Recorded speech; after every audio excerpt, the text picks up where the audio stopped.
Now in this video, I'm going to be answering all of your questions surrounding the fourth stimulus check, your unemployment benefits, as well as a $200 monthly increase in Social Security payments.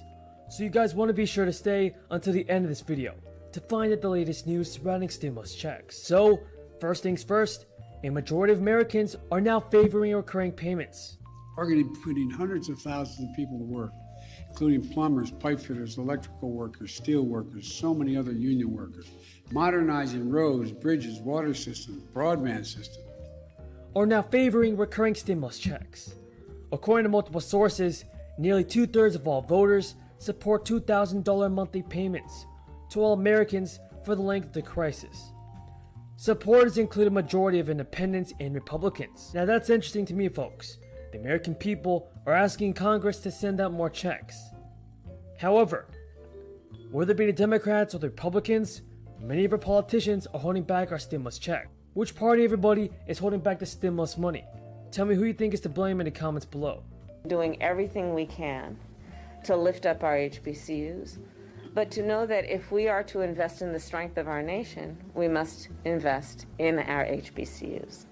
And another source estimates that another stimulus payment can reduce poverty by at least 6.4% in 2021.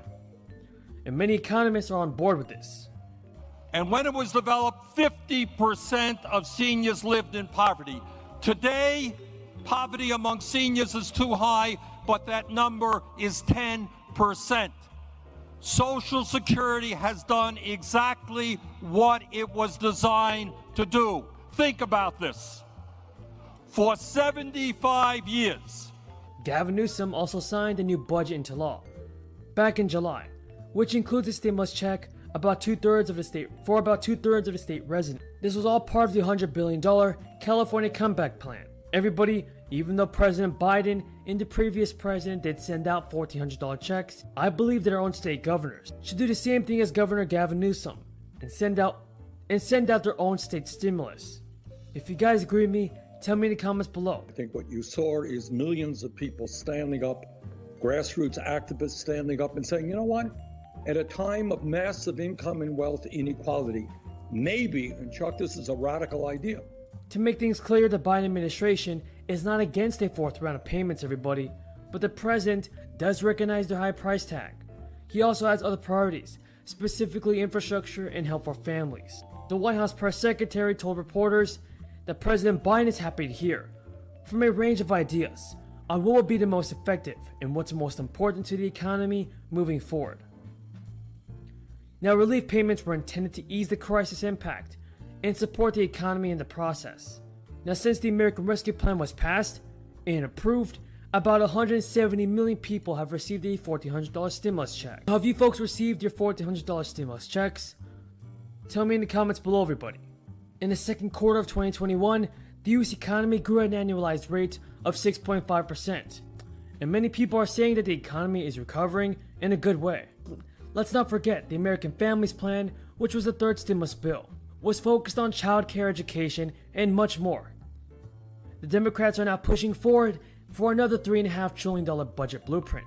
This is, folks, the fourth stimulus bill. And this fourth stimulus check might not be approved if President Biden does not get the job done. The Democrats' extended plan is more likely to home a fourth stimulus check than a traditional infrastructure.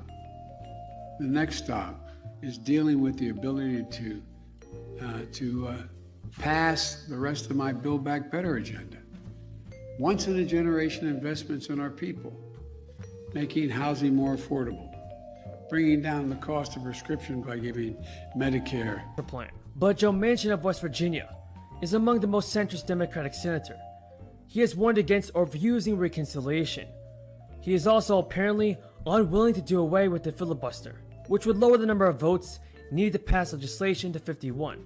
Meanwhile, everybody, Alexandria Ocasio-Cortez, one of the progressive members in Congress, is now threatening to tank a bipartisan infrastructure bill, which is crucial to President Biden's agenda if moderate Democrats manage to decouple it from a sweeping $3.5 trillion tax and spending bill. Alexandria Ocasio-Cortez said, "Nothing would give me more pleasure than to tank a billionaire dark money infrastructure bill if they come after our child care and climate priorities. Now in the House, everybody, Nancy Pelosi has just three seats to spare.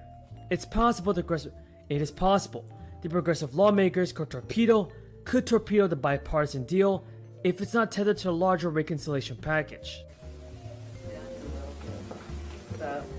We are pleased to be here today. The Vice President has just completed a tour to hear and see the breadth and depth of the education that students at Hampton University are receiving and the facilities that you all have. This week marks National HBCU Week for the Biden-Harris administration.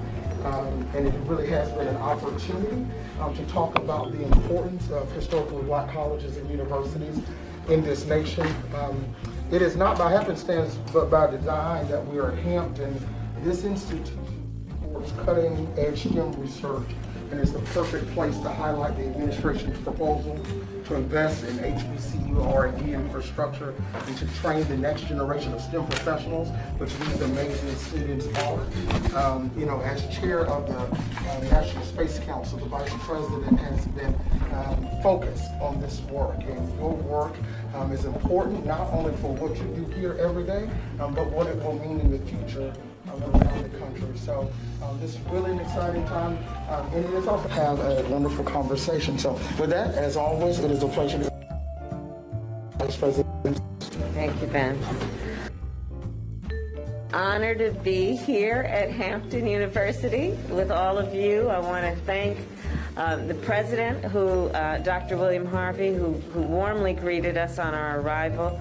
Congresswoman Luria, thank you for your leadership for Hampton, for HBCUs, for Virginia, and for Mayor, thank you for the warm welcome as well, and for all the work that you have done. I also want to thank Chairman Bobby Scott, the congressman who represents Virginia. He is a huge supporter of our HBCUs and actually is in a committee hearing, I believe, advocating for the infrastructure bill that we are proposing, and that includes a significant contribution that we intend to make to our HBCUs around infrastructure as well as research.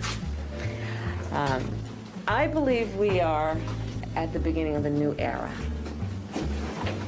I believe that we, in this new era, are more interconnected and interdependent than ever before, as highlighted by the things that you, as our nation's young leaders, have witnessed in just this last year and a half.